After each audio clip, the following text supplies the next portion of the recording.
spiders, making Australia basically an all-you-can-eat buffet for them. But they don't just execute the spiders, no. What is wrong with Australia? What the heck are the animals there? Everything is so... Hi, YouTube. Today, we're going to react to MoreParz.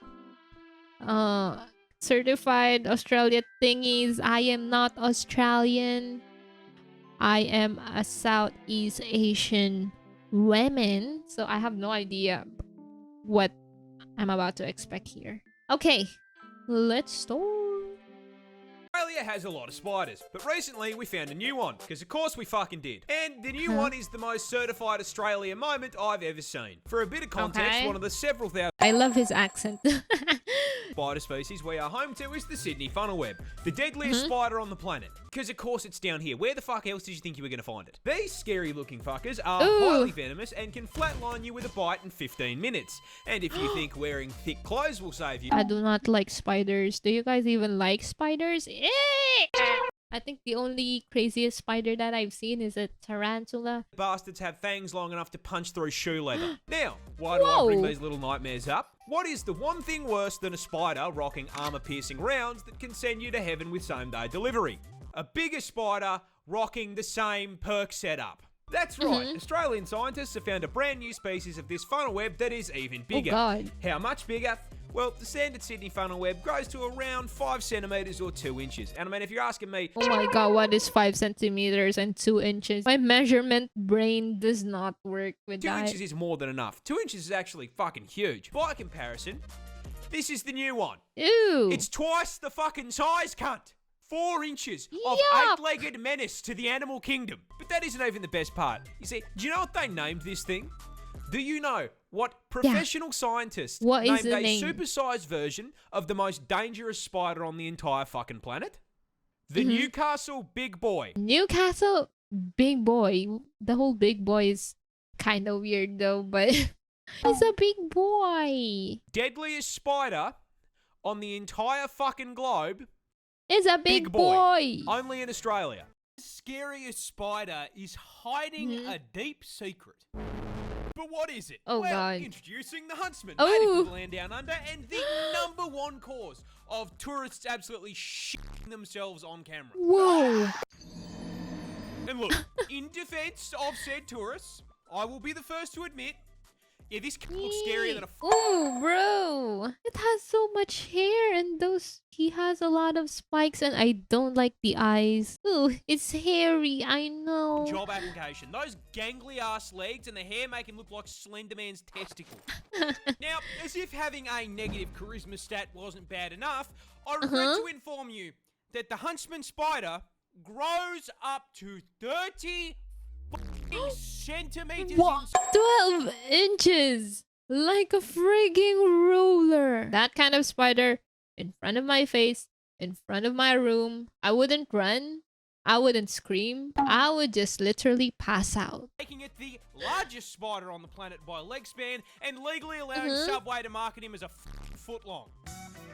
Now, oh yeah, the foot spider long. equivalent of a Ford F-150, you'd think he'd have the common decency to be slow, you know, tank build. Unfortunately, the Huntsman is fucking turbocharged. Now, it's usually at this point in the video that I would inform you that he is also highly venomous, because it's Australia. Of course. However, that's his big secret.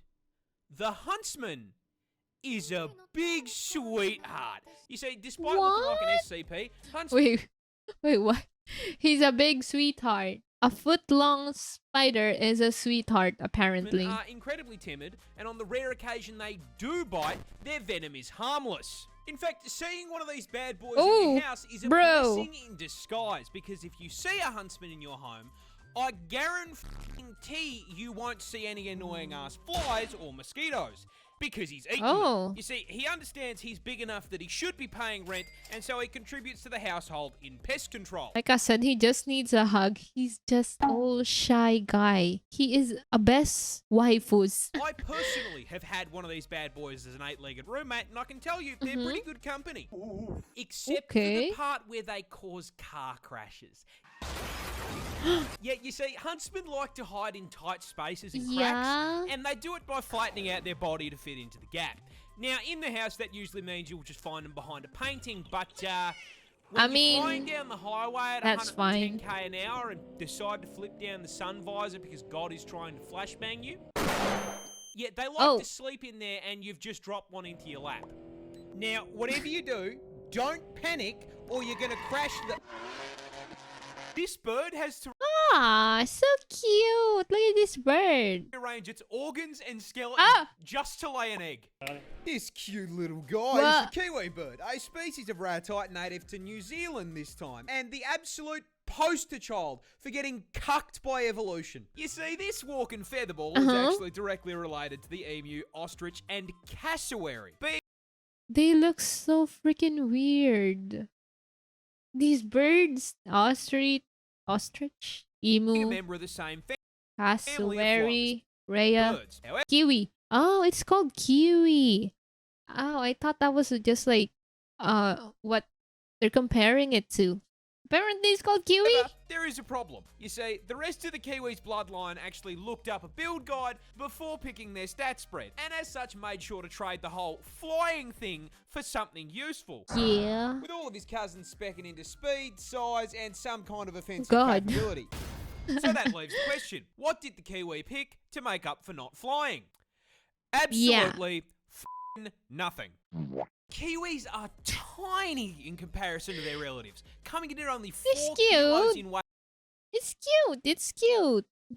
I like kiwis. I mean the fruit, but maybe I guess I'm also gonna like the animal. And 50 centimeters tall. This is because Kiwis evolved largely on an island with no natural predators, so they downsized and traded out the knife feet and bloodlust for just being a little guy with a good attitude, which honestly worked pretty well for them. Until the British did British things, and now they have to deal with cats and dogs trying to eat them. And considering this build was not designed for PvP, they have been clapped so hard by invasive species that they are now unfortunately an endangered animal. But getting shafted by the British is just the beginning of the generational violation of the Kiwi, because these poor feathered fruits can't even reproduce without getting fucked over. You see, the Kiwi bird's cousins are famous for laying huge eggs. I'm talking hit your protein macros in one meal-sized eggs. And you would think that is because they are large. And you would be wrong. Because their vertically challenged cousins have to lay eggs the same size. Wait, would you look at those friggin' eggs again? Oh my god. I think I've seen an ostrich egg in a zoo, I think. Same size. A kiwi bird lays eggs 20% the size of their body. With the egg being so bloody large, it rearranges their internal organs and their butthole is broken. Wait, does it come out from their butt? Is that where chickens lay egg through their butts, right? Do chickens even poop? Aren't those like valid questions? Because I literally don't know the friggin' answer to that. stretches their rib cage just to be able to hold the thing. For reference, that is like a human giving birth to a 15-kilo child. That's not a bun in the oven anymore. That's a whole bakery. I think. This wasp is basically a xenomorph. Introducing the tarantula hawk wasp. What the heck is a xenomorph? What is that word? Basically a xenomorph. I don't know that word, sorry. The tarantula hawk wasp, possibly one of the most nightmare-inducing insects on the planet. And the reason it's such a threat to your mental health is because its hunting and reproduction strategy is ripped straight from Ellen Ripley's autobiography.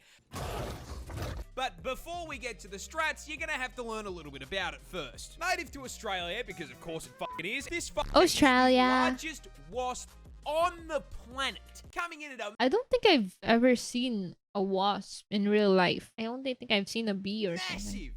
Massive. 2.5 inches. Which, I mean, boys, we would all agree, well above average, right? Huge. And this is probably the most effective 2 inches has ever been because it has the second most painful sting of any insect on the planet. Coming in just barely behind the bullet ant. Pack and a half. Oh, shit. Wait, that looks so freaking painful. Any insect on the planet. Coming in just barely behind the bullet ant. I mean, the guy did it to himself, but still. Pack and a half inch stinger with a potent venom that has been described as blinding, debilitating, I can't move my arm, and electric. Oh my god. Now, the size and poison aren't just for nothing, because as the name tarantula, hawk wasp suggests. Tarantula. They are purpose-built, genetically perfect killing machines designed specifically to violate spiders, making Australia basically an all-you-can-eat buffet for them. But they don't just execute the spiders, no. What is wrong with Australia? What the heck are the animals there? Everything is so... No, that'd be too normal. Hawk wasps use spiders to reproduce in one of the most horrific ways possible. And that all starts with a female hawk wasp hunting down a tarantula. As the buff bulking spider takes a wrong turn down a dark alley, the hawk wasp, noticing the 8 sets of TNs on his feet, proceeds to fucking jump him, flying down from above to land a sting into the spider's abdomen, instantly and permanently paralyzing it. The Bug Harbour butcher then proceeds to drag the still completely conscious and aware spider into an isolated kill room, which is where the fucked up part really begins. Because our wasp isn't hungry, it's pregnant, and proceeds to lay its egg on the paralysed spider's abdomen. After about 3 to 4 days, that egg hatches into a larvae. A very, very hungry larvae. Fortunately, there's a whole bunch of fresh food right here underneath them.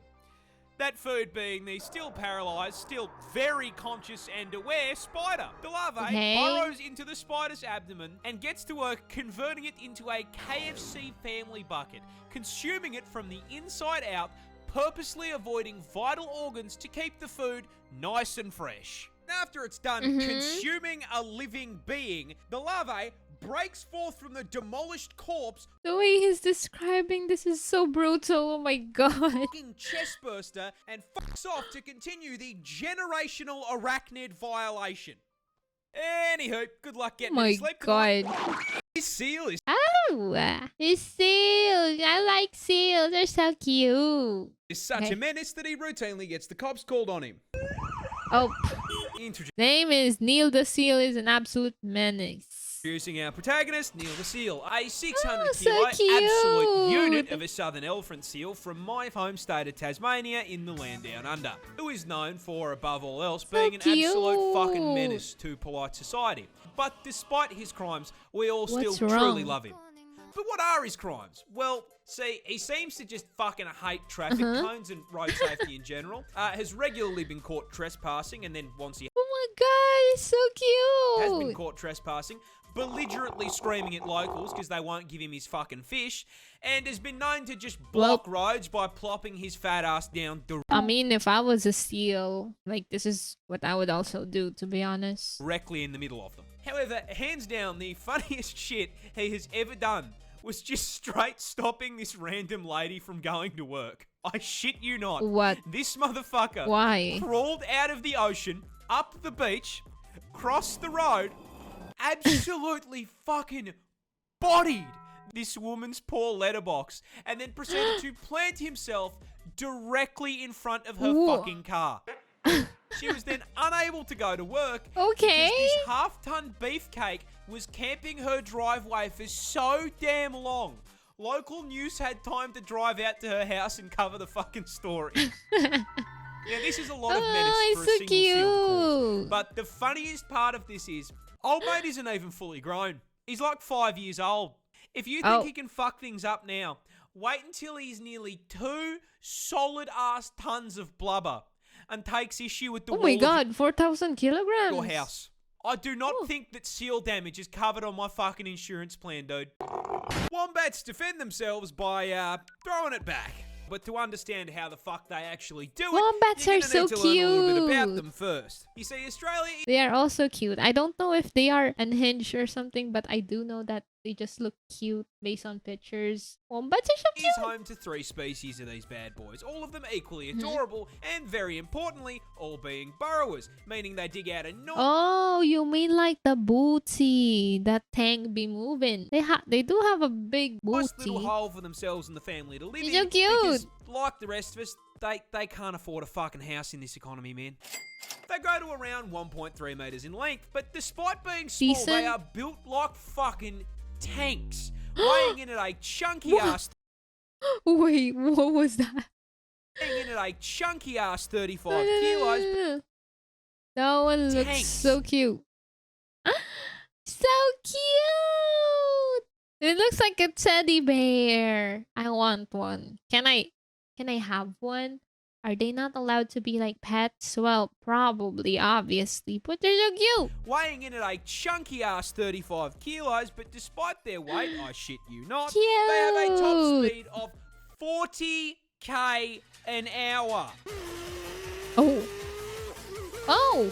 Now, the fact that they can nearly I get didn't booked know in a they're school fast. zone, coupled with them being a tank class marsupial, forms the start of their defense strategy. So you see, a fun fact about wombat anatomy is they spect all their defense points into their ass. Rather than having fat and muscle, a wombat's cheeks are made out of 4 thick plates of fused cartilage, making it extremely solid. And this Kevlar BBL allows for the fucking funniest defense mechanism I have ever seen on an animal. Basically, if a predator tracks down Mr. Wombat to his burrow, it'll stick its head in and start trying to dig him out. In response, the wombat will line his ass up with the tunnel door, chuck the gear shifter into reverse, and fucking floor it backwards up the tunnel into its aggressor, slamming his ass into its head. The impact Imagine getting hit in the head with a big booty or something.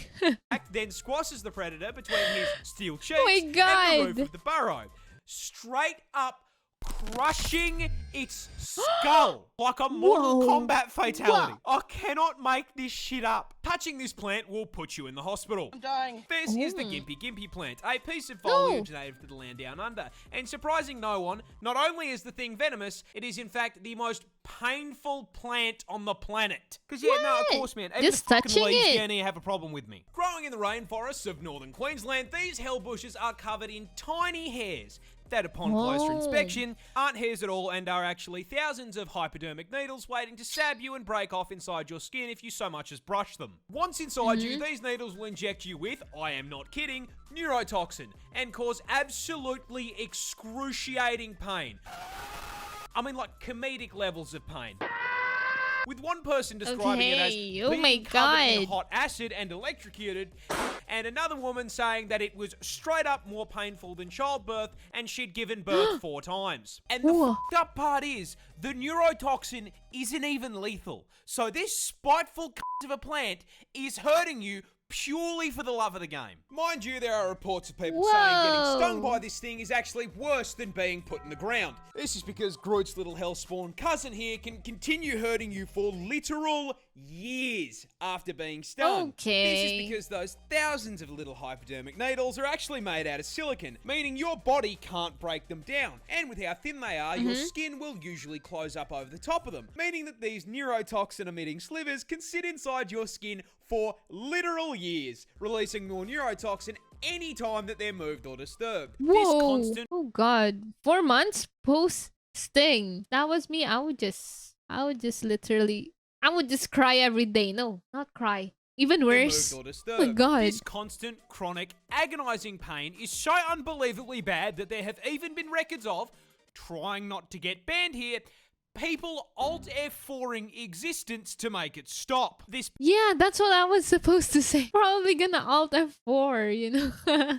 Like, why would I subject myself to months of pain, you know? Wait, is that unhinged? I think they described it correctly, no? Particular incident came from a man who accidentally used one of the plant leaves as toilet paper. Oh. I don't... Well, I mean, getting your ass sting like that, I can't understand now. Like your ass is like literally on fire. And why would you also use it as toilet paper? Like I get it that you're probably traveling or anything, but this spider can remove Ooh. your limb. It looks so uggs. Oh, it looks like a monster. Can you see its face? Ew. But how? Introducing the brown recluse, native to the Brown United States of recluse. America, and a prime example of don't judge a book by its cover. Because despite only coming in at a huge 2 centimeters in length and rocking the spider equivalent small. of default character customization, this little is a level 500 rot build that gives Melania a run for her money.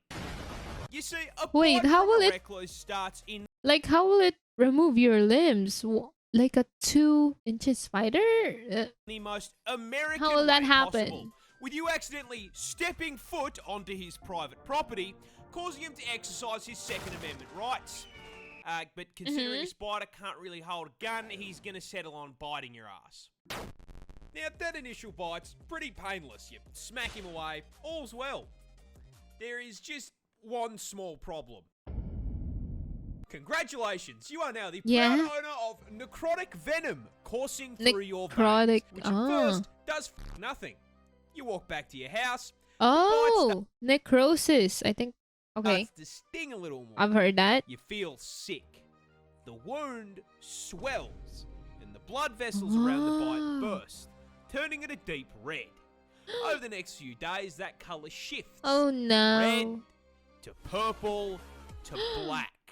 As the venom literally destroys and kills the surrounding tissue in a process called necrosis. This causes the skin to literally rot and fall off of your body. And if you don't catch it in time, that rot's gonna spread.